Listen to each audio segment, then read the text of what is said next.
හොඳයි පින්වතුන් හැමදෙනාම ධර්ම ශ්‍රවණයට ප්‍රථමයෙන් තිසරණගත පංචශීලයේ සමාදන් වීම සඳහා තෙවරක් සාදුනාද පවත්වා নমස්කාර පාඨය තෙවතාවක් කියමු.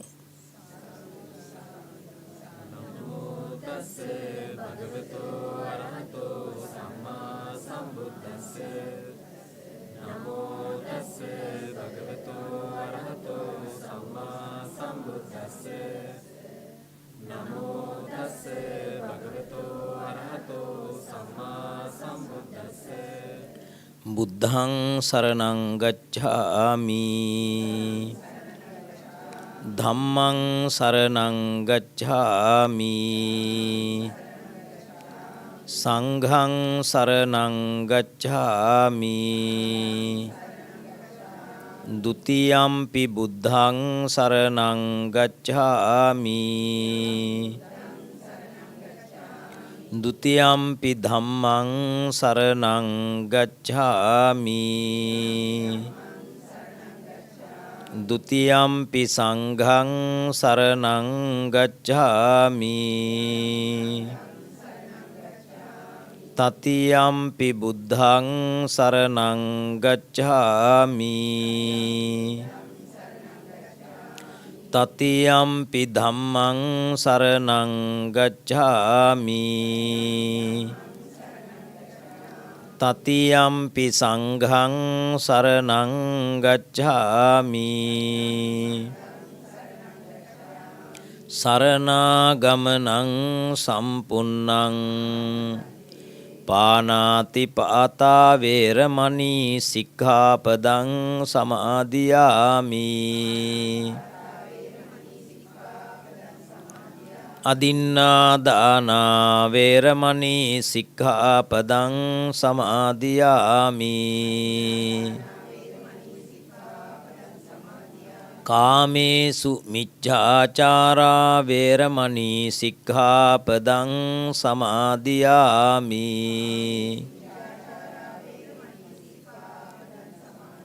මුසාවාදා වේරමණී සික්ඛාපදං සමාදියාමි සුරාමේරය මජ්ජපමා දට්ඨානා වේරමණී සික්ඛාපදං සමාදියාමි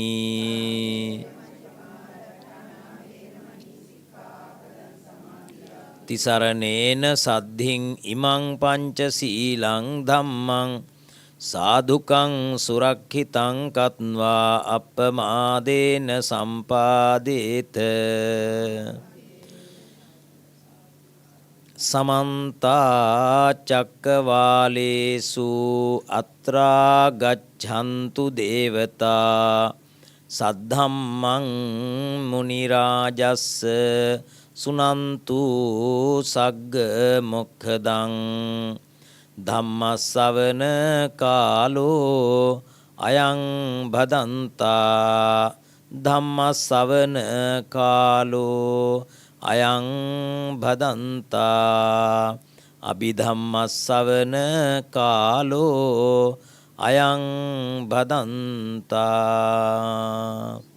නමෝ තස්ස භගවතෝ අරහතෝ සම්මා සම්බුද්දස්ස ප ဋ ාණ දේශකස්ස නමෝ තස්ස භගවතෝ අරහතෝ සම්මා සම්බුද්දස්ස ප ဋ ාණ දේශකස්ස නමෝ තස්ස භගවතෝ අරහතෝ සම්මා සම්බුද්දස්ස ප ဋ ාණ දේශකස්ස විචිත්ත මති ගම්භීර මනන්ත ණය මණ්ඩිතං ප ဋ ාණං සම්මසන්තස්ස විමලාමිත බුද්ධියා යස්ස දේහා නික්ඛමින්සු සුභා චබ්බන්න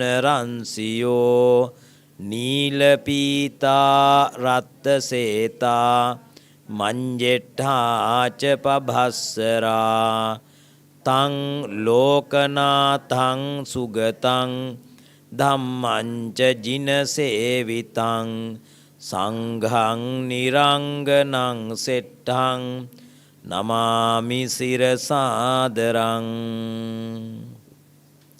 පින්වත්නි, අපි පසුගිය සතියේ කතා කරන්නට යෙදුනේ අහේතුක සිත් පිළිබඳව. අපි එහි සාරාංශයක් නැවත බලලා ඊටාම ඉක්මනින් පාඩමට ප්‍රවිෂ්ඨ වෙමු. පින්වත්නි, අපි පසුගිය දවසේ කතා කරන්නට යෙදුනේ අහේතුක සිත් 18 පිළිබඳව.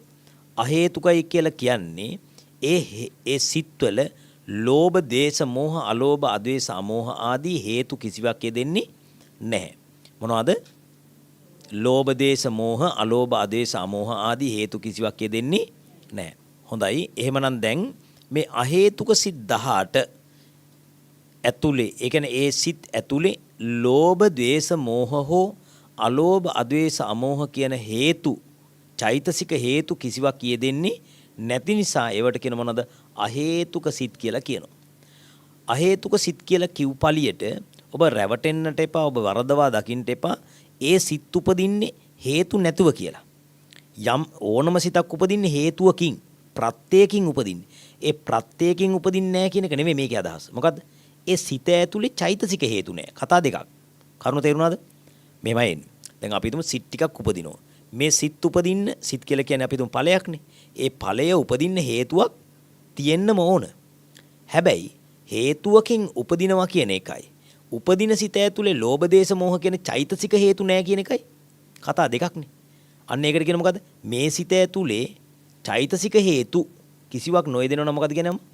ඒකට කියනවා අහේතුක සිත් කියලා. සමහර සිත් ඇතුලේ එහෙම හේතු තියෙනවා. ඒවට කියනවා සහේතුක සිත්. අපි පසුගිය සතියේ කතා කළේ ඔය අහේතුක සිත් 18 ගැන, 18 ගැන. අහේතුක සිත් 18 දැන් නම් 18 බෙදෙනවා. අහේතුක කුසල විපාක සිත් 8කුත්, අහේතුක අකුසල විපාක සිත් 7කුත්, අහේතුක ක්‍රියා සිත් 3කුත් ආදී වශයෙන් වර්ගීකරණය කරනවා. ඒ වර්ගීකරණයේදී ගත්ත මුලින්ම අහේතුක කුසල විපාක සිත් 8 ගැන කතා කළා. මොනවද?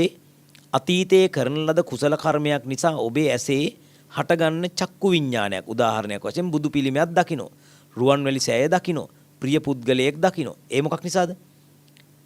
පෙර ඔබ කරපු කුසල කර්මයක විපාකයක් වශයෙන් ඇසේ පහළ වෙන සිතක් තියෙනවා. ඒකට මොකක්ද කියන්නේ?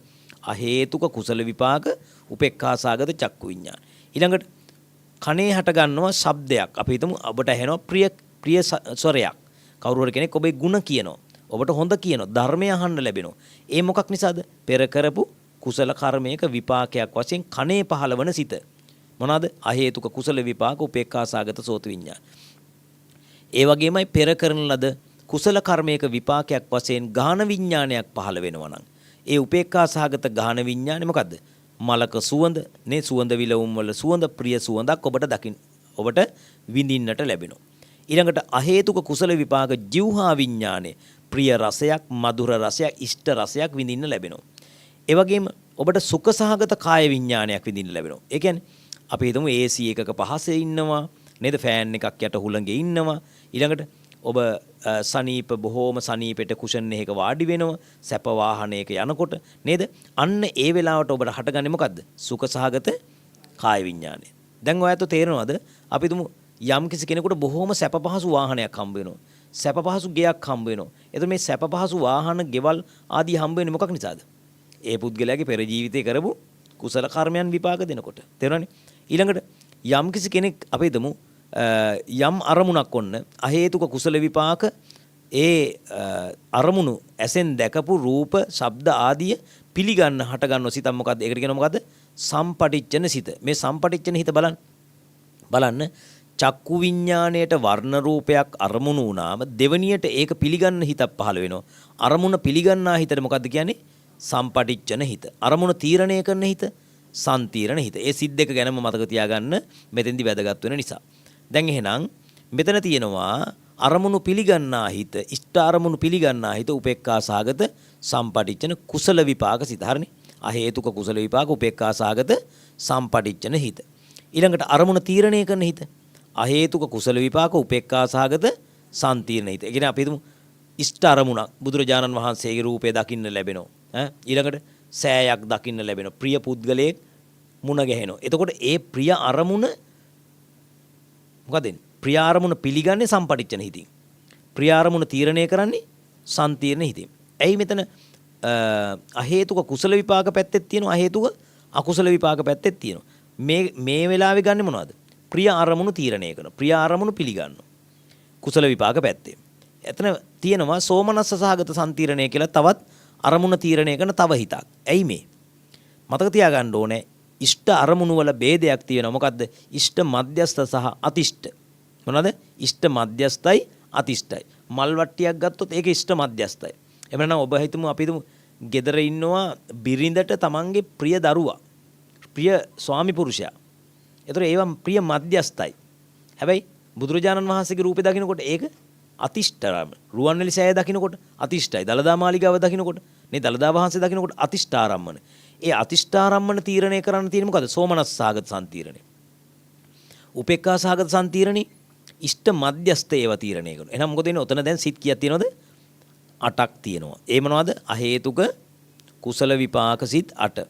ඊළඟට අහේතුක අකුසල විපාක සිත් 7ක් තියෙනවා. මොනවද? උපේක්ඛා සහගත චක්කු විඥානේ, සෝත විඥානේ, ගාහන විඥානේ, જીවහා විඥානේ, දුක් සහගත කාය විඥානේ, උපේක්ඛා සහගත සම්පටිච්ඡන, උපේක්ඛා සහගත සම්තීරණේ. දැන් පින්වත්නි අපි හිතමු ඔබ කරපු අකුසලයක් නිසා මේ වෙලාවේ ඔයාගේ ඇහැ ඉස්සරහට එනවා අසූචි ගොඩක් දකින්න ලැබෙනවා. අප්‍රිය පුද්ගලයෙක්, අප්‍රිය දර්ශනයක් දකින්න ලැබෙනවා. තේරුණානේ? කෙනෙක් අපි හිතමු ලේ විලක වැටලා ඉන්නව දකින්න. ඒ නිසා ඒ අප්‍රිය අරමුණ ඔබට එන්නේ මොකක් නිසාද? අතීතයේ ඔබ කරන ලද අකුසල කර්මයක විපාකයක් වශයෙන් මේ වෙලාවේ පහළ වෙන මොකද්ද? අහේතුක අකුසල විපාක උපේක්ඛා සහගත චක්කු විඤ්ඤාණ. මේ කහපාට කොටුව ඇතුලේ තියෙන කැලලත් එක කියන්නේ අහේතුක අකුසල විපාක උපේක්ඛා සහගත චක්කු විඤ්ඤාණ. ඔබට බැනුම් අහන්න ලැබෙනවා. ඔබට අප්‍රසන්න දෙයක් අහන්න ලැබෙනවා. අහේතුක අකුසල විපාක උපේක්ඛා සහගත සෝත විඤ්ඤාණ.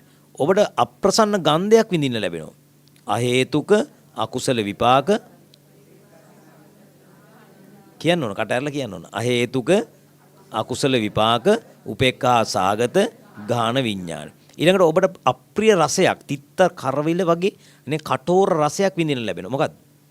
අහේතුක අකුසල විපාක උපේක්ඛා සහගත જીවහා විඤ්ඤාණ. ඔබට කයට අපි තුමු ඔළුවේ කැක්කුමක්, දතේ කැක්කුමක්, කවුරු හරි අපි තුමු ඔබට ගහලා එහෙම නැත්නම් කට්ටක් කැනිලා කැපිලා ඒ වගේ වේදනාවක් දැනෙනවා. ඒ වෙලාවේ අහේතුක අකුසල විපාක දුක්සහගත කාය විඤ්ඤාණ. ඒක උපේක්ඛා සහගත වෙන්නේ නැහැ. මොකද්ද? දුක්සහගත කාය විඤ්ඤාණ. ඊළඟට අපි හිතමු ඊළඟ කාරණාව ඒ අරමුණු පිළිගන්නවා. එවැනි නරක අරමුණු, අනිෂ්ට අරමුණු පිළිගන්නවා කවුද?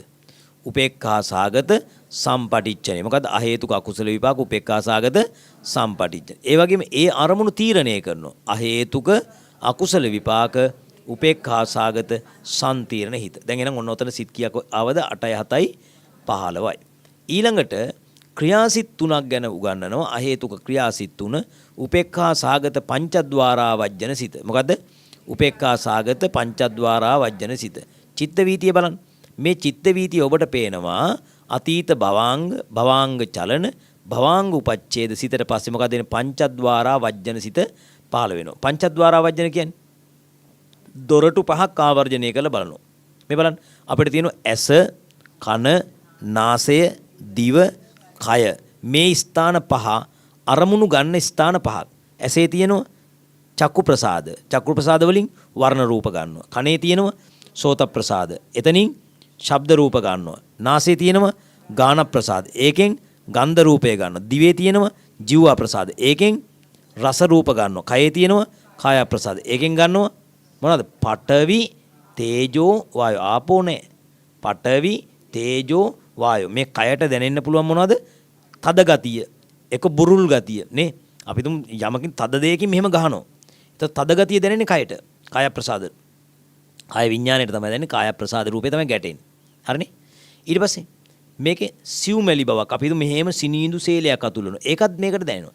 තද එකකින් ගැහුවත් දැනෙනවා. සිනිඳු සේලයක් ඇතුල්ලුවත් මේකේ දැනෙනවා. එහෙනම් තද බව හෝ මෘදු බව එකිනෙකට විරුද්ධ ලක්ෂණ දෙකක්. තද බව, මෘදු බව. ඒ දෙකම දැනෙන්නේ කාටද? කාය ප්‍රසාදයට. කාය ප්‍රසාද රූපයෙන් තමයි ගන්නෙ. කාය විඥාණයෙන් තමයි ඒක හඳුනාගන්නේ. හරිනේ? ඊළඟට රස්නේ බව දැනෙනවා. සීතල බව මේකට දැනෙනවා. ඒකට කියනවා මොකද්ද? ඒත් තේජෝ. මොකද්ද? ඉස්සෙල්ලා පඨවි දැන් එක තේජෝ. ඊළඟට බඩවැල් ඇතුලේ නිකන් නලියන ගතිය, දඟලන ගතිය, පුම්බන ගතිය, හකුලන ගතිය බඩට දැනෙනව නේද? ඒ මොකද්ද? වායෝ. එහෙනම් මේ පඨවි, තේජෝ, වායෝ කියන රූප තුන හඳුනා ගන්නව කවුද?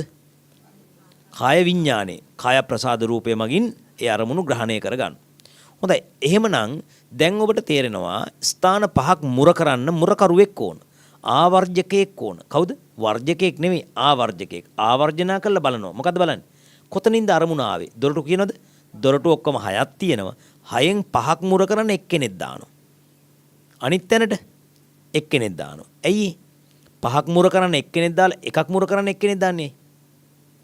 මේ පහෙන්ම හටගන්නේ සිත් 10යි. චක්කු විඥාන දෙකයි කුසල විපාක අකුසල විපාක. දැන් ඉස්සෙල්ලා කතා කළේ. සෝත විඥාන දෙකයි කුසල විපාක අකුසල විපාක. ගාහන විඥාන දෙකයි જીවහා විඥාන දෙකයි කාය විඥාන දෙකයි. එතකොට කීයද? දෙපස් විඥාන. පහේව දෙකක්. දෙවරක් පහ 10. ඒකට කියනවා ද්විපංච විඥාන කියලා කියනවා. ඒ 10 දෙනාම මුර කරන්න ඒ ස්ථාන පහ මුර කරන්න එක්කෙනෙක් හිටියම ඇති. සිත් ඔක්කොම 89ක් තියෙනවා. 89න් 10ක් හටගන්න ස්ථාන පහක. එතකොට ඒ ස්ථාන පහේම හටගන්නේ 10 දෙනෙක් නිසා මුරකරු එක්කෙනෙක්ගේ ඇති. මෙතන හෘදය වස්තු ඇසුරු කොටගෙන වත්තු ප්‍රසාදය ඇසුරු කොටගෙන සිත් 79ක් හටගන්නවා. කීයද? 79ක්. අතන 10යිනේ. ඒ 10ම මුර කරන්න ස්ථාන පහක 10ක් හටගන්නවා. ඒ ස්ථාන පහ මුර කරන්න එක්කෙනෙක් දැම්මහම ඇති. එයාට කියන කවුද? පංචද්වාරා වජ්ජනේ. මේක මේ පංචද්වාරික චිත්ත වීති වල තමයි මේ ආවෙන්නේ. පංචද්වාරික කියන්නේ චක්කුද්වාරික චිත්ත වීතිය, සෝතද්වාරික චිත්ත වීතිය, ගානද්වාරික චිත්ත වීතිය, ජීවද්වාරික චිත්ත වීතිය, කායද්වාරික චිත්ත වීතිය කියන්නේ මේ චිත්ත වීති පහේ තමයි පංචද්වාරා වජ්ජන කියන්නේ මේ පයන්න තියෙන්නේ. ඊට පස්සේ මෙතන හට ගන්නවනම් ඒකට කියන්නේ මොකද්ද? මනෝද්වාරික චිත්ත වීති. මොනවද කියන්නේ? මනෝද්වාරික චිත්ත. මනෝද්වාරික චිත්ත වීති වල මේ පයන්න වෙනුවට මොකක්ද තියෙන්නේ? මයන්න තියෙන්නේ. ඒකට කියන්නේ මොකද්ද? මනෝද්වාරික චිත්ත වීති වල මනෝද්වාරා වජ්ජනේ. කතාව තේරුණාද? එතකොට දොරටු පහක් මුර කරන්න එක්කෙනෙක් ඉන්නවා. මෙතෙන්ට එක්කෙනෙක් ඉන්නවා. කවුද? මනෝද්වාරා වජ්ජනේ. මොකද්ද? මනෝද්වාරා වජ්ජනේ. වජ්ජනේ කියන්නේ වර්ජනේ නෙමෙයි ආවර්ජනේ. මනෝද්වාරය ආවර්ජනය කරනවා. හරිනේ? එහෙනම් දැන් ඔන්න අපිට මේ ක්‍රියාසිටවල හමු වන දෙදෙනෙක් එනවා. එක්කෙනෙක් තමයි උපේක්ඛා සහගත පංචද්වාරා වජ්ජන සිත, උපේක්ඛා සහගත මනෝද්වාරා වජ්ජන සිත. ඒ දෙන්න මොකද කරන්නේ? ආවජ්ජන කෘත්‍ය කරනවා. ඊළඟට ඉන්නේ කවුද? සෝමනස්ස සහගත හසිතුප්පාදන සිත. හසිතුප්පාදන කියන්නේ සිනහව උපදවන සිත. කාටද? අපිට නෙවෙයි. කාටද? රහතන් වහන්සේලාට සිනහව උපදවනවා. සිනහ උපදවන ආකාර කීයක් තියෙනවද? පහක් තියෙනවා. සිත, හසිත, විහසිත, උපහසිත, අතිහසිත කියලා. තේරෙනවනේ? ඒ මොනවද? සිනහ ආකාර පහක්. තේරෙනවද? තේරෙනවද කියන එක? ඔය සිනහ එක එක්කෙනා සිනහ වෙන ආකාර විවිධයිනේ. දැන් සමහර අය මොකද වෙන්නේ? උඩ පැන පැන hina වෙනවා. මේ සමහර අයට උඩ පැන පැන hina වෙනවා. අතිහසිත. තේරෙනවද කියන්නේ? ඒ ශරීරයත් එක්කම උඩ යනවා. ඒ hina වෙනකොට මුළු ශරීරෙම උඩ යනවා. තව සමහර අයගේ මේ උඩ මේ කැලි දෙකත් එක්ක hina යනවා. මේ උරපතු දෙක උඩ යනවා නේද? සමහර අයගේ කටවල් ඇරෙන්න hina වෙනවා. නේ? දත් පේන්න hina වෙනවා. රහතන් වහන්සේලාගේ දත් පේන්නේ නැහැ. රහතන් වහන්සේලා සිනහ පහල කරනකොට මොකද වෙන්නේ? මද සිනහාවක්. නිකන් මූණේ ඉරියව්වෙන් විතරක් සිනහව පේනවා. එහෙම hina වෙන්න පුළුවන්ද බැරිද? පුළුවන්. අපි hina වෙනකොට hina වෙන්නේ මොන හිත් වලින්ද? ඈ? අපි hina වෙනකොට hina වෙන්නේ මොන හිත් වලින්ද? කෙලින්ම මතක තියාගන්න ලෝභ සිත් 8න් එකකින් තමයි hina වෙන්නේ. ඈ? ලෝභ සිත් 8න් එකකින් තමයි hina වෙන්නේ. සෝමනස්ස සාගත, දිට්ඨිගත, සම්පයුත්ත හෝ විප්පයුත්ත.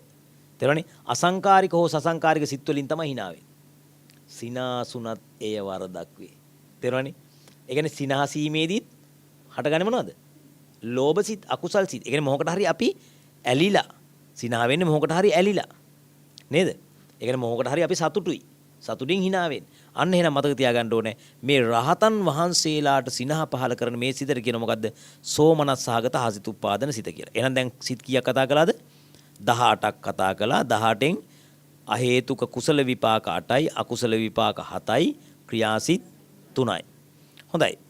දැන් අපි මේ වගුව අරගෙන අද දවසේ අපි මේ වගුව පුරවන්නට ඕනේ. හොඳයි. දැන් අපි මේ වගුව පිටපත් කරගමු හැමෝම. ඉක්මනට ලියා ගන්න. අහේතුක සිත් 18 කියලා මෙතන ලියාගත්තා. පහලට ඒක වර්ගීකරණය කළා. කුසල විපාක 8යි, අකුසල විපාක 7යි, ක්‍රියාසිත 3යි.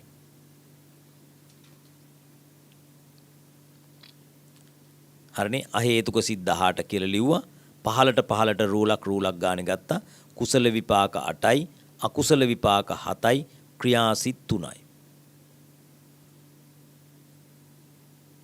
ඊළඟට පින්වත්නි මේ පැත්තට පහලට සටහන් කරගන්න සෝමනස්ස සහගත, දෝමනස්ස සහගත, උපේක්ඛා සහගත, සුඛ සහගත, දුක් සහගත. කෙටියෙන් ලියා ගන්න සෝමනස්ස, දෝමනස්ස, උපේක්ඛා, සුඛ, දුක්.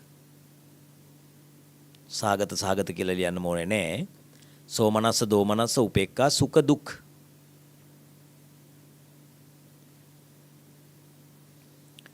ඊළඟට සංප්‍රයුක්ත විප්‍රයුක්ත.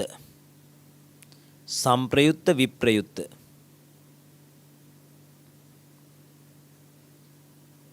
සංප්‍රයුක්ත විප්‍රයුක්ත.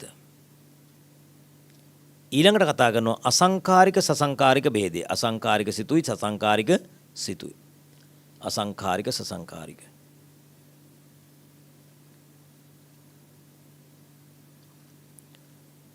හොඳයි. දැන් ඔබ ඉගෙන ගත්ත ඒ සිත් ටිකේ කුසල විපාක 8 ගමු. කුසල විපාක 8 සෝමනස්ස සහගත සිත් කීයක් තිබුණද? කුසල විපාක සිත් 8 සෝමනස්ස සහගත සිත් කීයක් තිබුණද? 4ක් තියෙනවා. ඔන්න බලන්නකෝ ඇත්ත හරිද ඉගෙන ගත්තද කියලා. දැන් කුසල විපාක සිත් 8 බලන්න. ඒකේ සෝමනස්ස සහගත සිත් කීයක් තියෙනවද බලන්න. එකයිනේ තියෙන්නේ. දැන් 4ක් තිබ්බ කියලා කවුරු හරි කෙනෙක් කිව්වා. ඒතර ඒක සම්පූර්ණයෙන්ම වැරදි. හරිද? ඒ කියන්නේ සිහියෙන් ඉන්න ඕන. දැන් ඒ කියන්නේ මේ සිත් ටික ඉගෙනගෙන ඒ සිත් පිළිබඳ මතකයේ තියෙන්න ඕන. මෙතන තියෙන්නේ සෝමනස්ස සහගත සම්තිර්ණ හිත විතරයි. එහෙනම් එතන ඒ වගුවට එන්න ඕන කීයද? 1යි. සෝමනස්ස සහගත කියන වගුවේ ඒ තීරවට එන්න ඕන 1යි. කුසල විපාක සිත් 8 සෝමනස්ස සහගත සිත් 1යි. මොකක්ද ඒ සිත? සෝමනස්ස සහගත මොකද්ද? ඔව් මොන සිතද? සෝමනස්ස සහගත සම්තිර්ණ හිත. සෝමනස්ස සහගත සම්තිර්ණ හිත. අවබෝධය නැතුව නිකන් 1යි කියලා දාගත්තට වැඩක් නැහැ. එතන මතක තියාගන්න ඕන සෝමනස්ස සහගත සම්තිර්ණ හිත ගැන තමයි මේ කතා කරන්නේ කියලා මතක තියෙනවා. මේ වගු පුරවන එක නෙමෙයි අභිධර්මයේ කියන්නේ. හොඳේ. පොත් පුරවන එක නෙමෙයි අභිධර්මයේ කියන්නේ. ඒ සිත් ටික මතක තියෙන්න ඕනේ. මතකෙන් ගන්න පුළුවන්කම තිබෙන්න ඕනේ. ඒ මතකයේ තියෙනකොට මොකද වෙන්නේ? ඒවා පසු කාලීනව අපිට විදර්ශනාවට ආදියට උපකාර වෙනවා. ඊළඟට දෝමනස්ස සහගත සිත් එතන කීයක් තිබුණද? දෝමනස්ස සහගත සිත් එකක්වත් නැහැ. දෝමනස්ස සහගත සිත් එකක්වත් නැහැ. එහෙනම් මොකද වෙන්නේ? එතන හිස්තැනක් දාන්න නැත්නම් ඉරක් ගන්න. එතන දෝමනස්ස සහගත සිත් එකක්වත් නැහැ. උපේක්ඛා සහගත සිත් කීයක් තියෙනවද? 8න් 6ක් තියෙනවා. උපේක්ඛා සහගත සිත් 6ක් තියෙනවා. හරිනේ? උපේක්ඛා සහගත සිත් 6ක් තියෙනවා. සුඛ සහගත සිත් කීයක් තියෙනවද එතන? එකක් තියෙනවා. සුඛ සහගත සිත් එකක් තියෙනවා. දුක්ඛ සහගත සිත් එකක්වත් නැහැ. දැන් බලන්න අම්මා ඔය මම නිල් පාටින් දක්වලා තියෙන කොටස බලන්න. ඒ මොනවද? සෝමනස්ස, දෝමනස්ස, උපේක්ඛා, සුඛ, දුක්. ඒ මොනවද? වේදනා ભેදය. ඒතර වේදනා ભેදය කියන මේ සම්පූර්ණ කොටසට අරගෙන බැලුවාම මේ 8 ඒ ස්ථාන 3 ඇතුළේ බෙදිලා තියෙන්න ඕන. හරිනේ? තේරුණා නේද? 1යි 6යි 1යි. හරිනේ? එතකොට ඔක්කොම 8ක් ඇවිල්ලා තියෙන්න ඕන. ඒ 8 ඔය සම්පූර්ණ නිල් පාට කොටසට බෙදිලා ඉවර වෙන්න ඕන. පැහැදිලිද? හරිද? ඒ කියන්නේ වේදනා ભેදයට ඔය සිත් ටික බෙදිලා ඉවර වෙන්න ඕන. ඊළඟට සම්පයුත්ත විප්‍රයුත්ත කියන්නේ රතු පාටින් දක්වලා තියෙන කොටස මේ ජෝඩුවට මේ සිත්තට බෙදෙන්න ඕන. සම්පයුත්ත සිත් කීයක් තියෙනවද? සම්පයුත්ත සිත් කීයක් තියෙනවද? සම්පයුත්ත සිත් ඒ කියන්නේ මොනවද? දිට්ඨිගත සම්පයුත්ත, ඥාන සම්පයුත්ත, පටිඝ සම්පයුත්ත එහෙම එකක්වත් තියෙනවද මේකේ? එහෙම එකක්වත් නැහැ. එහෙනම් සම්පයුත්ත සිත් එකක්වත් නැත්නම් හරිද? එතන බිඳුව දාන්න. ඒතර විප්‍රයුත්ත සිත් කීයක් තියෙනවද? 8ම විප්‍රයුත්තයි. එහෙනම් මෙතන බිඳුව දාලා මේකේ බිඳුව නැන ඉරක් ගහලා මෙතන දාන විප්‍රයුත්ත සිත් කීයද? ඔක්කොම 8ම විප්‍රයුත්තයි. ඊළඟට අසංකාරික සසංකාරික ભેදේදී මේ බලන්න. දැන් සසංකාරික කියන්නේ මොකද්ද? තමාගේ හෝ අන්‍යයන්ගේ මෙහෙයවීමක් තියෙනවා. දැන් උදාහරණයක් වශයෙන් අපි හිතමු ඔන්න ඔබතුමිය ජීවිතේට හොරකම් කරන්නේ නැති කෙනෙක්. හරිද? ඔබතුමිය ඔෆිස් එකට යනකොට පර්ස් එකක් වැටලා තියෙනවා. ඔබතුමියට පේනවා ලක්ෂයක් විතර සල්ලි තියෙනවා පේනවා. හරි. ඔබතුමිය හොරකම් කළාම පුරුදු නැහැ. පුරුදු නැති කෙනාට හොරකම කරන්න හිතුනොත් මොකද වෙන්නේ? හරි අමාරුයිනේ.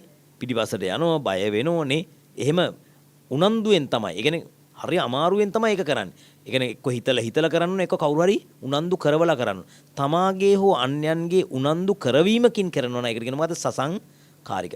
යම් තැනක සසංකාරික නොවේ නම් ඒවා ඔක්කොම අසංකාරික. හරිනේ. දැන් අපි තුමු අපි සෙරෙප්පු දෙකක් දාගෙන ඉන්නවා. එතකොට සෙරෙප්පු දෙකක් දාගෙන ඉන්නකොට වම් කකුලේ සෙරෙප්පුව නැති වුණා කිව්වොත් අදහස් වෙන මොකක්ද? දකුණු කකුලේ සෙරෙප්පුව ඒකාන්තයෙන්ම තාම තියෙනවා. ඒ වගේ තමයි සසංකාරික නැත්නම් ඒ ඔක්කොම වැටෙන්නේ අසංකාරික ඝණයටයි වැටෙන්නේ. හොඳයි බලන්න දැන් මේකේ සිත්වල බලන්න මේ සිත් 8 සසංකාරික සිත් තියෙනවද කියලා බලන්න. සසංකාරික සිත් එකක්වත් ඇත්තේ නෑ. එහෙනම් සියල්ලම වැටෙන්නේ මොකෙන්ද? අසංකාරික ගොඩටයි වැටෙන්නේ. අසංකාරික ඒ කියන්නේ මුලින් තියෙන අසංකාරික ගොඩට වැටෙනවා කියද 8 දෙනාම සසංකාරික එකක්වත් නැත. දැන් අකුසල විපාක සිත් 7 දෙනා ගන්න. අකුසල විපාක සිත් 7 සෝමනස්ස සහගත සිත් කීයක් තියෙනවද? සෝමනස්ස සහගත සිත් එකක්වත් නැහැ. සෝමනස්ස සහගත සිත් එකක්වත් නැහෙනි. හරිද? ඔන්න නැවත බලන්න සිත් ටික. සෝමනස්ස සහගත සිත් එකක්වත් මේක තියෙනවද? ඇත්තේ නැහැ. එහෙනම් සෝමනස්ස සහගත සිත් කියන තැනට ඉරක් ගන්න නම් බිඳුව දාන්න. ඊළඟට දෝමනස්ස සහගත සිත්. දෝමනස්ස සහගත සිත් මේ උපාසකම කියන තියනවලු. දෝමනස්ස සහගත සිත් තියනවද? දෝමනස්ස සහගත සිත් මේ 89ෙම තියෙන දෙන්නයි. ඒ කවුද? දෝෂ සිත් දෙක නැත්නම් ද්වේෂ සිත් දෙක. ඒ ද්වේෂ සිත් මෙතෙන්ට අයිති නෑනේ. නේද? මෙතෙන්ට අයිති සිත් වල බලන්න. නැවත වතාවක් ඕනනම් බලන්න. අකුසල විපාක සිත් 7 කිසිම තැනක දෝමනස්ස සහගත බවක් නැහැ. දැන් මෙතුමිය ඔය මූණ ඇඹුල් කරගෙන ඉන්නේ දුක් සහගත කාය විඥානේ මතක් වෙලා. නේද? දුක් සහගත කාය විඥානේ කියන්නේ දුක් වේදනාව. දෝමනස්ස වේදනාව නෙමෙයි. හරිනේ? එහෙනම් මෙතෙන් දාගන්න දෝමනස් ඒවත් නැත. උපේක්ඛා ඒවා කීයක් තියෙනවද? 6ක් තියෙනවා. උපේක්ඛා ඒවා 6ක් තියෙනවා. නැවත ඕනනම් බලන්න උපේක්ඛා ඒවා 6 මොනවද? මේ දුක්සහගත කාය විඥානය හැර ඉතුරු 6 දෙනාම මොනවද? උපේක්ඛා සහගතයි. උපේක්ඛා සහගත 6යි. සුඛ සහගත ඒවා තියෙනවද? එකක්වත් නැහැ. දුක් සහගත එකයි. දුක් සහගත එකයි. ඊළඟට සම්පයුත්ත විප්පයුත්ත ભેදයෙන් සම්පයුත්ත සිත් කීයක් තියෙනවද? සම්පයුත්ත සිත් එකක්වත් නැහැ. සම්පයුත්ත සිත් නැහැ. කිසිවක් සමග සම්ප්‍රයුත්ත නැහැ. විප්පයුත්ත එහෙනම් 7 දෙනාම විප්පයුත්තයි. අසංකාරික සසංකාරික ભેදයේ ඉස්සෙල්ලා බලන්න සසංකාරික සිත් තියෙනවද? සසංකාරික සිත් ඇත්තේ නැහැ. එහෙනම් ඔක්කොම අසංකාරිකයි. දැන් ඊළඟට ක්‍රියාසිත 3 බලමු. ක්‍රියාසිත 3 සෝමනස්ස සාගත සිත් කීයක් තියෙනවද? එකයි. කවුද? සෝමනස්ස සාගත හසිතුප්පාදන සිත. හොඳයි. සෝමනස්ස සාගත හසිතුප්පාදන සිත. දෝමනස්ස සාගත සිත් එකක්වත් නැහැ. උපේක්ඛා සාගත සිත් 3යි. 3න් එකක් ගියන් ආයෙ 3ක් ඉතුරු දම්. ගණනුත් බෑ නේද? එතකොට කීයද? 2යි. උපේක්ඛා සාගත සිත් 2යි. උපේක්ඛා සාගත පංචද්වාරා වජ්ජනයයි මනෝද්වාරා වජ්ජනයයි. බොහොම හොඳයි. ඊට පස්සේ සුඛ සාගත කොහොමත් නැහෙනි. දුක් සාගත කොහොමත් නැහැ. සම්පයුත්ත සිත් කිසිවක්වත් නැහැ. සම්පයුත්ත නැහැ. විප්පයුත්ත සිත් එහෙනම් 3ම විප්පයුත්තයි. ඊළඟට අසංකාරික සසංකාරික ભેදේ සසංකාරික ඒවා. සසංකාරික නැහැ. එහෙනම් 3ම අසංකාරිකයි. හරිනේ. ඒ කියන්නේ මුලින් තියෙන අසංකාරික වලට 3යි. හරිනේ. සසංකාරික නැහැ. එහෙනම් දැන් ඔන්න ඒ වගුවත් සම්පූර්ණ කරගත්තා. ඔය ඇත්තෝ නිවසේදී නැවත Taman තනියම කල්පනා කරලා කරන්න පුළුවන්ද කියලා මේ වගුව පිටපත් කරගෙන වගුවේ ඇතුළත ලියපු ඒවා ටික පිටපත් කරගන්න එපා. ඒකට වැඩක් නැහැ නේද? හිස්තන් තියලා ඉවරලා බලන්න මේ විදිහට හිස්තන් තියලා Tamanට පුරවන්න පුළුවන්ද කියන එක හොඳට පරීක්ෂා කරලා බලන්න. හොඳයි. දැන් අපි කතා කරලා තියෙනවා මේ වෙනකොට සිත් කීයක් කතා කළාද? මේ වෙනකොට සිත් කීයක් කතා කළාද? ඒ කියන්නේ අපි ඔය ඇත්තෝ මේ මුල දේශනා බලන්න ඇති මේ වෙනකොට සිත් කීයක් කතා කළාද? අකුසල් සිත් කීයද? 12යි. අහේතුක සිත් 18යි. ඒ අනුව ඔක්කොම සිත් 30ක් කතා කරලා ඉවරයි. හරිද? කාමාවචර සිත් 54න් 30ක් කතා කරලා ඉවරයි. ඒවාට කියනවා මොනවද? අසෝබන සිත් කියලා කියනවා. දැන් අද අපි කතා කරන මොනවද? සෝබන සිත්. එතකොට මේ කාම සෝබන සිත් පිළිබඳව තමයි අද මාතෘකාව එන්නේ. ලියා ගන්න කාම සෝබන සිත් කියලා.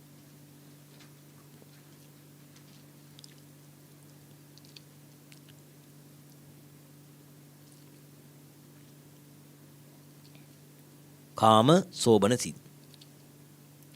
එතකොට කාම සෝබන සිත් කියලා කියන්නේ මෙතන කාමාවචර සිත්වල සෝබන සිත් කියලා කියන එකේ තේරුම තමයි ශ්‍රද්ධා ආදී සෝබන චෛතසිකයන් මේ තුල යෙදෙන නිසා ඒවට කියන මොකද්ද? කාම සෝබන සිත් කියලා කියනවා. ලියා ගන්න මෙහෙම. ශ්‍රද්ධාව, සතිය ආදී ශ්‍රද්ධාව, සතිය ආදී සෝබන චෛතසිකයන්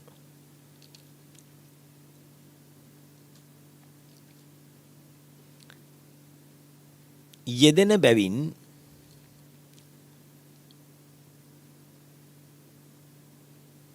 එම සිත් කාම සෝබන සිත් ලෙස හඳුන්වයි. කාම සෝබන සිත් ලෙස හඳුන්වයි. කාම සෝබන සිත් ලෙස හඳුන්වයි. පින්වත්නි මේ කාම සෝබන සිත් කීයක් තියෙනවද? ඔක්කොම 24ක් තියෙනවා. එහෙනම් අපි ලියාගමු කාම සෝබන සිත් සියල්ල 24කි. කාම සෝබන සිත් සියල්ල 24කි. කාම සෝබන සිත් සියල්ල 24කි. ඊළඟට ඉන් 8ක් මහා කුසල් සිත් වන අතර ඉන් 8ක් මහා කුසල් සිත් වන අතර 8ක් මහා විපාකද අනෙක් 8 මහා ක්‍රියා සිද්ධ වේ. අනෙක් 8 මහා ක්‍රියා සිද්ධ වේ. අනෙක් 8 මහා ක්‍රියා සිද්ධ වේ. ඊළඟට මේ අහගන්න මේ හැම හිතක්ම සහේතුකයි. සහේතුකයි කියන එක තේරුම මොකද්ද? ඒව ඇතුලේ මොනවද තියෙන්නේ? ලෝභ දේශ මොහ නම් කොහොමත් නැහැ. අලෝභ ද්වේෂ මොහ කියන හේතු තියෙනවා. හරිනේ? ලියා ගන්න. මේ සියල්ල මේ සිත් සියල්ල සහේතුක වෙති. සහේතුක වෙති. වරහන් ඇතුලේ එනම් අලෝභ අද්වේෂ අමෝහ යන හේතු අලෝභ අද්වේෂ අමෝහ යන හේතු යෙදී ඇත. යෙදී ඇත. වරහන් වහන්. ඊළඟට තරුවක් දාලා ලියන්න. අලෝභ අද්වේෂ අමෝහ යන හේතු තුනම යෙදෙන සිත් අලෝභ අද්වේෂ අමෝහ යන හේතු තුනම යෙදෙන සිත් ත්‍රි හේතුක සිත් ලෙස හඳුන්වයි. ත්‍රි හේතුක සිත් ලෙස හඳුන්වයි. තව වචනයක් එයාට කියන්න පුළුවන් නම් කියන්න. ත්‍රි හේතුක සිත් වල දැන් අලෝභයයි අද්වේෂයයි අමෝහයයි කියන තුනම තියෙනවනේ. ඒකට කියන ත්‍රි හේතුක සිත්. තව නමක් කියනවා. ඥාන සම්ප්‍රයුක්ත සිත්. ඇයි? ඥානයේ හේවත් ප්‍රඥාවේකේ තියෙනවා. අලෝභය අද්වේෂයට අමතරව මොකක්ද තියෙන්නේ? ප්‍රඥාව හේවත් ඥානයේ තියෙනවා. ඒස වරහන් ඇතුළේ ලියා ගන්න ත්‍රි හේතුක සිත්. ත්‍රි හේතුක සිත් ඥාන සම්ප්‍රයුක්ත සිත් ලෙසද හඳුන්වයි. ඥාන සම්ප්‍රයුක්ත සිත් ලෙසද හඳුන්වයි. ඥාන සම්ප්‍රයුක්ත සිත් ලෙසද හඳුන්වයි. ඊළඟ තරුව දාලා ලියන්න අලෝභ අද්වේෂ යන හේතු දෙක පමණක්. අලෝභ අද්වේෂ යන හේතු දෙක පමණක්. අලෝභ අද්වේෂ යන හේතු දෙක පමණක්. යෙදෙන සිත් ද්වි හේතුක සිත් ලෙස හඳුන්වයි. ද්වි හේතුක සිත් ලෙස හඳුන්වයි. ඒවයි මොනවද නැත්තේ? ප්‍රඥාව නැහැ. අලෝභය අද්වේෂය දෙක තියෙනවා. අමෝහය හේවත් ප්‍රඥාව නැහැ. අමෝහය නැත්නම් මොකද්ද තියෙන්නේ? අමෝහය නැත්නම් මොකක්ද තියෙන්නේ?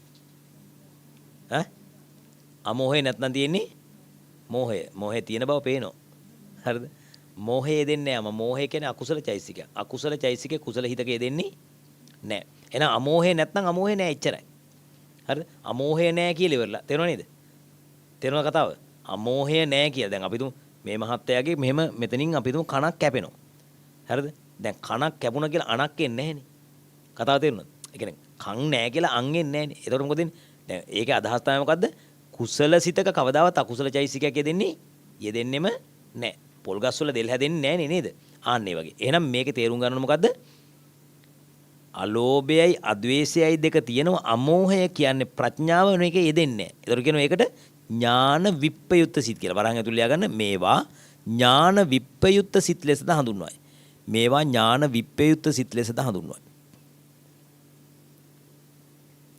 මේවා ඥාන විප්පයුත්ත සිත් ලෙසද හඳුන්වයි. හොඳයි. දැන් බලන්න මේකේ ප්‍රධාන වර්ග තුනකට බෙදුවානේ. එකක් තමයි කාමාවචර මහා කුසල් සිත් 8. හොඳයි. මේ කාමාවචර මහා කුසල් සිත් 8 කියන මාතෘකාව ලියාගෙන හරිද? ඒකට ඉරිදයක් ගහලා ඒ යටතේ අපි ලියාගමු මේකේ සිත් ටික. සිත් ටිකේ නම් ටික. කාමාවචර මහා කුසල් සිත් 8. හොඳයි. පළවෙනි එක සෝමනස්ස සහගත ඥාන සම්ප්‍රයුක්ත අසංඛාරික සිත. සෝමනස්ස සහගත ඥාන සම්ප්‍රයුක්ත අසංඛාරික සිත. දෙවැනි එක සෝමනස්ස සහගත ඥාන සම්ප්‍රයුක්ත සසංඛාරික සිත. තුන්වෙනි එක සෝමනස්ස සහගත ඥාන විප්පයුක්ත අසංඛාරික සිත. හතරවැන්න සෝමනස්ස සහගත ඥාන විප්පයුක්ත සසංඛාරික සිත. සෝමනස්ස සහගත ඥාන විප්පයුක්ත සසංඛාරික සිත. පස්වැන්න උපේක්ඛා සහගත ඥාන සම්පයුක්ත අසංඛාරික සිත. උපේක්ඛා සහගත ඥාන සම්පයුක්ත අසංඛාරික සිත. ඊළඟ උපේක්ඛා සහගත ඥාන සම්පයුක්ත සසංඛාරික සිත. හත්වැන්න උපේක්ඛා සහගත ඥාන විප්පයුක්ත අසංඛාරික සිත. උපේක්ඛා සහගත ඥාන විප්පයුක්ත අසංඛාරික සිත. අටවැන්න උපේක්ඛා සහගත ඥාන විප්පයුක්ත සසංඛාරික සිත. මොකද උපේක්ඛා සහගත ඥාන විප්පයුක්ත සසංඛාරික සිත. හොඳයි. දැන් මේ සිත් 8 ඇතුලේ ඔබට හමු වෙනවා විශේෂ පද 6ක් හමු වෙනවා. මොනවද? සෝමනස්ස සහගත කියලා මුලින් හම්බ වෙනවා. උපේක්ඛා සහගත කියලා ඊළඟට හම්බ වෙනවා. සෝමනස්සයි උපේක්ඛයි කියන්නේ මොකද්ද? වේදනා භේදය. ඒ කියන්නේ සිතෙහි තිබෙන වේදනා භේදය තමයි සෝමනස්සයි උපේක්ඛයි. ඥාන සම්පයුත්ත කියලා වචනයකුයි ඥාන විප්පයුත්ත කියලා වචනයකුයි දෙකක් හම්බ වෙනවා. තේරුණානේ? ඒ මොකද්ද? ඒ තමයි ඥානය යෙදිලා තියෙනවද ඥානය යෙදිලා නැද්ද? ඊට පස්සේ අසංඛාරික සසංඛාරික කියලා ભેදයක් තියෙනවා. ඒ මොකද්ද? කෙනෙක්ගේ උදව්වෙන් හෝ තමන්ගේ උනන්දු කරවීමෙන් හට ගන්නවද නැත්නම් එසේ උනන්දු කරවීමකින් තොරව හට ගන්නවද කියන කාරණාව අනුව මේකේ පද 6ක් මේ තුල ඉගෙන ගන්නට උවමනාකම තියෙනවා. අපි මේ පද 6 පිළිබඳව ලියාගමු. ලියාගන්න පළවෙනි තරුව දාලා යන සෝමනස්ස සහගත. සෝමනස්ස සහගත. වරහන් ඇතුලේ තේරුම ලියන්න සිතෙහි හට ගන්නා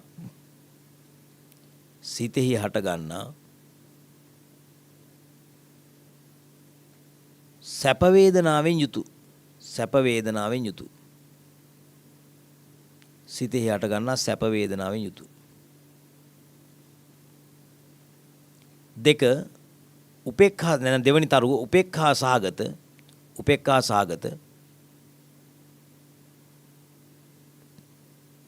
වරහන් ඇතුලේ සිතෙහි හටගන්නා මදහත් වේදනාවෙන් යුතු.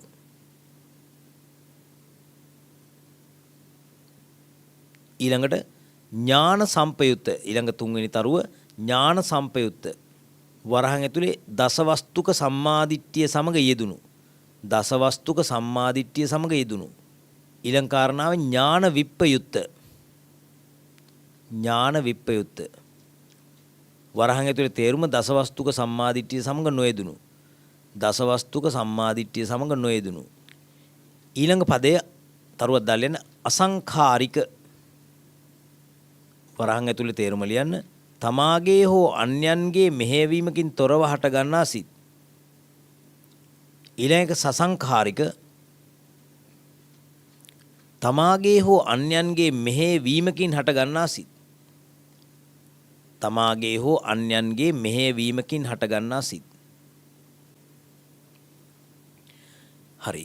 ඊළඟට මෙතන මේ පද 6 අපි සාකච්ඡා කළාට පස්සේ අපිට දැන් ඊළඟට හමු වෙනවා මෙන්න මේ දසවස්තුක සම්මාදිට්ඨිය සමග යෙදුණු ඒ කියන්නේ ඥාන සම්පයුත්ත. ඇතරම මෙතන කතාව තමයි කම්මස්සකත ඥානය සමග යෙදුණු. එමනම් ලෞකික සම්මාදිට්ඨිය සමග යෙදුණු කියන කතාව තමයි මෙතන දිට්ඨිගත ඥාන සම්පයුත්ත. ඥාන සම්පයුත්ත කියන වචනේ මේ සිත්වල තියෙන අදහස එන්නේ. අපි දැන් බලමු ඒ කම්මස්සකත ඥානයේවත් දසවස්තුක සම්මාදිට්ඨියට අදාළ කරුණු 10 මොනවද කියලා. 1 ලියන්නට එපා. අත්තිමාතා. අත්තිමාතා කියන එකේ තේරුම මොකද්ද? මව ඇත නෙවෙයි මවට සැලකීමේ විපාක ඇත. අත්තිපිතා පියාට සැලකීමේ විපාක ඇත. ඇත්තටම මේ හැම එකකම තුල ගම්ම්‍ය වෙන්නේ ගැබ් වෙලා තියෙන එක අර්ථයයි මොකද්ද? අපි කරන කර්මයන්ගේ විපාක ඇත. ඉෂ්ට කර්මයන්ගේ ඉෂ්ට විපාක නේ. ඒ වගේම අනිෂ්ට කර්මයන්ගේ අනිෂ්ට විපාක ඇත කියන කාරණා තමයි මේ 10 තුලම අන්තර්ගතය. බලමු. අත්ති දින්නම් දන් දීමේ විපාක ඇත. අත්ති ඉටං ඉටං කියන්නේ මහා දාන හේවත් යාග. බුදුහාමුදුරුවෝ යාග හෝම කියලා උගන්වලා තියෙන මොනවද? මහා දාන හා කුඩා දාන. දැන් මහා විශාල දාන දෙන්නේ රුවන්වැලි සෑයට දෙන මොනවද? අටපිරිකර 84000යි. පහන් 84000යි නේද? ඔන්න ඔය වගේ මහා පින්කම් වල විවේචනය කරන වර්තමානයේ සමහර අය. ඇයි ඒ ඇත්ත තුල සම්මාදිට්ඨිය නැහැ. මොන සම්මාදිට්ඨියද? ලෞකික සම්මාදිට්ඨිය. ඒවත් කම්මසගත සම්මාදිට්ඨිය කරනු ලබන කර්මයන්ගේ විපාක Tamanට එනවා කියන කාරණාව විශ්වාස කරන්නේ නැහැ. සමහර උදවිය ගාව තියෙනෝනේ දැන් අපි හිතමු සමහර උදවිය ගාව තියෙන මෙහෙම. කවුරු හරි කෙනෙක් සැප විඳිනව නම් ඉරිසියයි. කවුරු හරි කෙනෙක් සැප විඳිනව නම් අන්න එයා හොරා කියලා ආදි වශයෙන් කියන ගතියක් තියෙනව නේද? ඇයි ඒ තියෙන්නේ? දැන් අපි හිතමු කවුරු හරි කෙනෙක් දුප්පත් මිනිස්සෙක් ඉඳලා ඉවරලා ඒ මිනිස්සයා ජනාධිපති වෙනවා නම් රජ වෙනවා නම් ඒ මොකක් නිසාද? ඒ මිනිස්සයා පෙර කරපු කුසල කර්මයන්ගේ විපාක. ඒකට අපි මේ උඩ පැනලා වැඩක් වෙන්නේ නැහැ. ඒ වගේම කවුරු හරි කෙනෙක් සැප විඳිනවා නම් ඒ සැප විඳින්නේම එයා හොරා කාලා හරි සැප විඳින්නේ මොකක් නිසාද? පෙර කරපු කුසල කර්මයන්ගේ විපාක ඵල දෙනවා. ඒතකොට ඒ විපාක තමන් කරන ලද කර්මයන්ගේ විපාක බව විශ්වාස කරනවා නම් දැන් සමහරු විශ්වාස කරන මොකද? වෛද්‍යවරයෙක්ගේ පඩියයි කම්කරුවෙක්ගේ පඩියයි සමාන වෙන්න ඕන කියලා. එහෙම වෙන්න පුළුවන්ද මහත්තයා? එහෙම වෙන්න පුළුවන් කමක් නැහැ. ඇයි ඒ? වෛද්‍යවරයෙක් වෙන්නේ පෙර ජීවිතයේ කරන ලද අප්‍රමාණ කුසල කර්මයන් නිසා. හරිද? යමෙක් දුප්පත් භාවයටපත් වෙන්නේ ඒ පුද්ගලයාගේ තියෙන යම්කිසි කුසලයේ දුර්වල නිසා. අකුසලයක් නිසාත් වෙන්න පුළුවන්. කුසලයේ දුර්වල නිසාත් වෙන්න පුළුවන්. එහෙනම් ඒවා සමාන කරන්න යන්න පුළුවන් කමක් ඇත්තෙම නැහැ. ඒ කියන්නේ අර කූඩැල්ල මෙට්ට තියන්න හැදුවා වගේ වැඩක්. තේරෙනවනේ? දුප්පත් මිනිස්සෙක් ගෙනල්ලා නාවල කවල පොළ ඔක්කොම කරලා තියෙන පස්සේ මොකද වෙන්නේ? ඒ මිනිස්සයා ගෙදර ගිහිල්ලා ලිබ්බොක්කට පැනලා නිදා ගන්නවා. ඇයි? ඒ මිනිස්සයා කොච්චර කරත් අර එයාගේ කර්මයේ වළක්වන්න බෑ. ඔයත් සමාජයෙන් ඕන තරම් උදාහරණ දැකලා ඇති. හොඳයි. අපි ඒකෙන් ඉගෙන ගමු. අත්ති ඉටං කියලා කියන්නේ මහා දානයන්ගේ විපාක ඇත. අත්ති හුතං කියලා කියන්නේ හෝම කුඩා දානයන්ගේ විපාක ඇත. දැන් මේ බලන්න. ඔය ඇත්ත බත් කාලිවර වෙලා පිඟානේ තියෙන ඉඳුල් ටික සිංක් එකට හොදලා නිකන් ඉන්න ඕනේ. සමහර දක්ෂාය ගිහිල්ලි වෙරලා ඒකේ තියෙන බත් ඇට ටික කඩිය යන පොලිමකට තියෙනවා. කූඹි රැලකට තියෙනවා. එතකොට ඒකේ ඉන්න කූඹියෙක් ගානේ මේක ආහාර අරගෙන මොකද කරන්නේ? එයාව යැපෙනවා. ඒ නිසා මෙයාට කුසලයක් රැස් වෙනවා. එහෙම කුඩා ඒවා පිළිගන්නේ නැහැ බහුතරයක් අය. කුඩා ඒවා අයියෝ ඕවා කළ වැඩක් නැහැ. ඕවා මොන පිංකන්ද ආදි වශයෙන් හිතනවා. එතකොට දැන් මට මතකයි එක දවසක් මේ වගේ ධර්මදේශනාවක් කරද්දි මෙතන තිබිච්ච කොලයක් හුලඟි ගියා. එතකොට ඒක අහුලලා දෙන පුතාට මම කිව්වා බොහොම පිං සිද්ධ වෙන පුතේ කියලා. අයියෝ ඕක එච්චර ලොකු දෙයක් නෙවෙයි හාමුදුරනේ. එතකොට ඒකේ තේරුම මොකද්ද? එයා ඒකේ පිළිගන්නේ නැහැ මොකද්ද? කුඩා දානයන්ගේ විපාක ලැබෙනවා කියලා පිළිගන්නේ. අත්ති සුඛට දුක්ඛට කම්මානම් පලම් විපාකෝ. මොනවද? සුඛට දුක්ඛට හොඳ කටයුතු නරක කටයුතු නේ. ඒ කියන්නේ පිංපව් ආදීෙහි විපාක විශ්වාස කරන්නේ. අත්ති අයං ලෝකෝ පරලොව සිට මෙලොවට එනවා කියලා සත්‍යය විශ්වාස කරන්නේ. කෙනෙක් විශ්වාස කරනවා නම් ඒක මොකද්ද? දසවස්තුක සම්මාදිට්ඨිය. මොකද්ද? මේ විදිහට යම් කිසි කෙනෙක් විශ්වාස අත්ති කියලා කියන්නේ ඇත. පරලොව සිට මෙලොවට එන සත්‍යය ඇත. සම්මාදිට්ඨිය එහෙමයි. සමහර කෙනෙක් මිත්‍යා දෘෂ්ටිය නම් එයා විශ්වාස කරන්නේ නැහැ. මොකද්ද? එයා පරලෝ ඉඳලා මෙලොවට එන සත්වය විශ්වාස කරන්නේ. අත්ති පරෝලෝකෝ. මෙලොව සිට පරලොවට යන සත්වය විශ්වාස කරන්නේ නැහැ. අත්ති කියලා කියන්නේ විශ්වාස කරනවා. මොකද සම්මාදිට්ඨියනේ. ඔය මිත්‍යා දෘෂ්ටිය තමයි විශ්වාස කරන්නේ නැත්තේ. අත්ති සත්තා ඕපපාතික. ඕපපාතික සත්වයෝ දෙවිවරු බ්‍රහ්මයෝ නිර්සත්වයෝ විශ්වාස කරනවා. අත්ති ලෝකේ සමන බ්‍රාහ්මන සමග්ගතා සම්මා පටිපන්නා යේ ඉමංච ලෝකම් පරංච ලෝකං සයං අභිඤ්ඤා සච්චිකත්වා පවේදින්. මෙලොව පරලොව ඇති තතු ඇති හැටියට අවබෝධ කොටගෙන දේශනා කරන බුදුවරු කියලා જાතියක් ලෝකේ ඇත කියලා කවුද විශ්වාස කරන්නේ? සම්මාදිට්ඨිකයෝ විශ්වාස කරනවා. එහෙනම් මෙන්න මේ සම්මාදිට්ඨියේ කරුණු 10න් යුතුව ඔබට සිතක් පහළ වෙනවා නම් ඒකට කියන මොකක්ද? දසවස්තුක සම්මාදිට්ඨිය කියලා කියනවා. එහෙනම් අපි ලියාගමු කරුණු ටික. එක දසවස්තුක සම්මාදිට්ඨිය කියලාම ලියා ගන්න. අත්ති මාතා,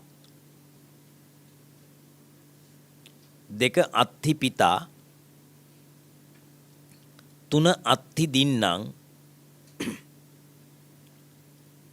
හතර අත්ති ඉටං,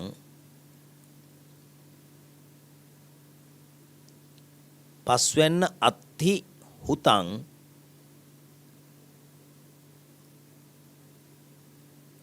හයවැන්න අත්ති සුකට දුක්කට කම්මානම් පලං විපාකෝ. හයවැන්න අත්ති සුකට දුක්කට කම්මානම් පලං විපාකෝ. හරිනේ? ඊළඟ අත්ති අයං ලෝකෝ. අත්ති අයං ලෝකෝ. අටවැන්න අත්ති පරෝලෝකෝ.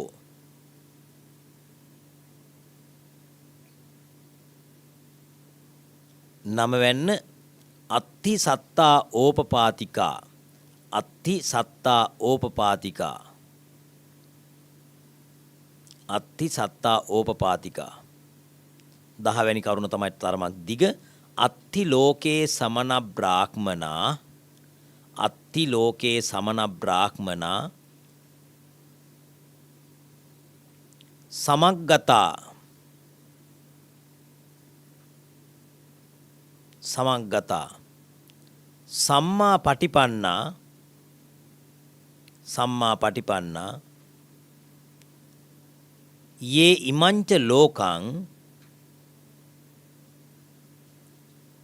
පරංච ලෝකං. යේ ඉමංච ලෝකං පරංච ලෝකං සයං අභිඤ්ඤා. සයං අභිඤ්ඤා සච්චිකත්වා පවේදෙන්ති. සච්චිකත්වා පවේදෙන්ති.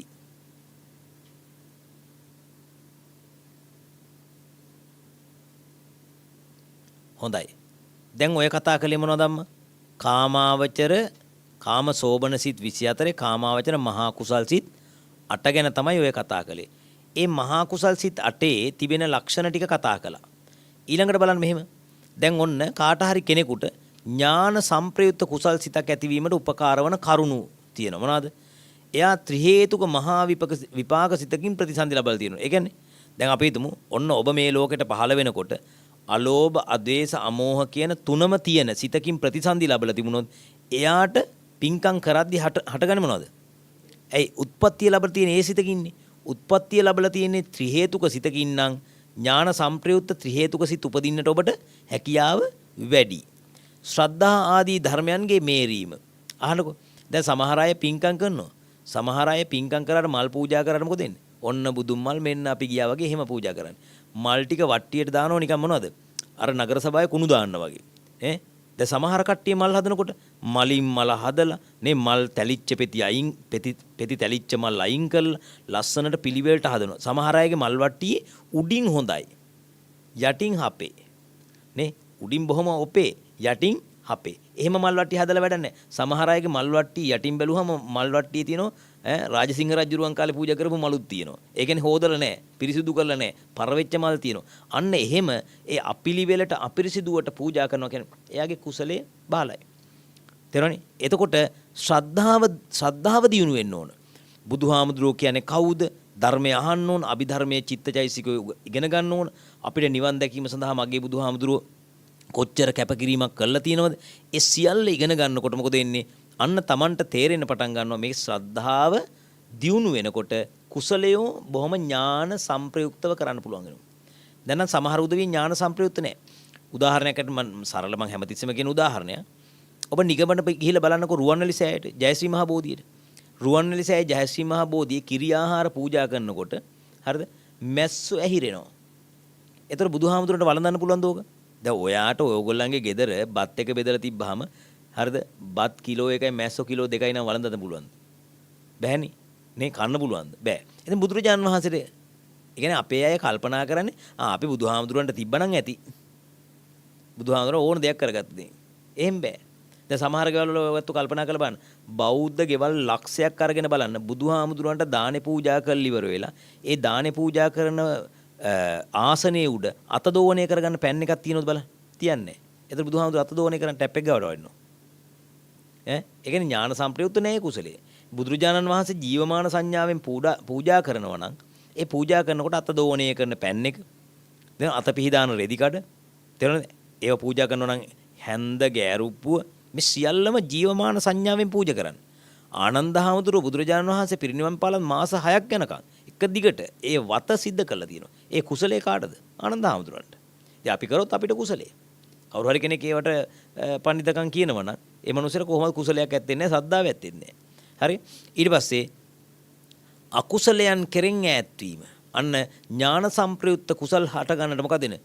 මත්පැන් බොන මිනිහට කොහොමද ඥාන සංප්‍රයුක්ත කුසල් හටගන්නේ? නැහැ.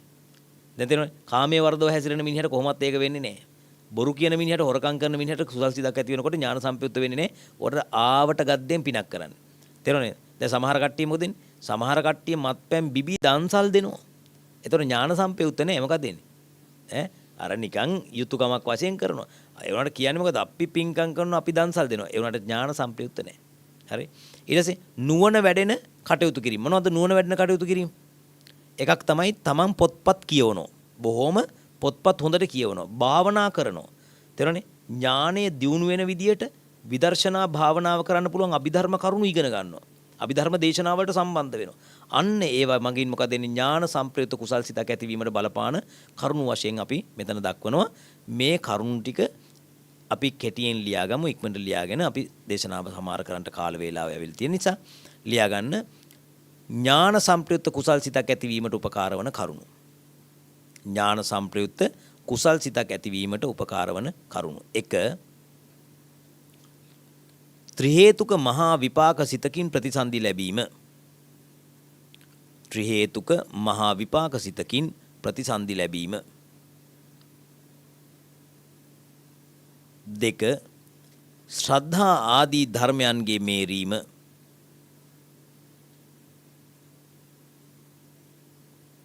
ශ්‍රද්ධා ආදී ධර්මයන්ගේ මේරීම. 3. අකුසල් කෙරෙන් ඈත්වීම. අකුසල් කෙරෙන් ඈත්වීම. 4. නුවණ වැඩෙන කටයුතු කිරීම. නුවණ වැඩෙන කටයුතු කිරීම. හොඳයි එහෙමනම් අද දවසේ අපි සාකච්ඡා කරන්නට යෙදුනේ කාම සෝබන සිත් 24 කාමාවචර මහා කුසල් සිත් 8 පිළිබඳව. ඊළඟ දවසේ අපි කාමාවචර මහා විපාක සිත් මහා ක්‍රියා සිත් පිළිබඳව අවධානය යොමු කරන්නට බලාපොරොත්තු වෙන දේශනාව හමාර කරනවා. පින්වත් ඔබ සියලු දෙනාටම උතුම් ප ဋ ාණ ධර්මයේ පිහිට ආරක්ෂාව ලැබේවා.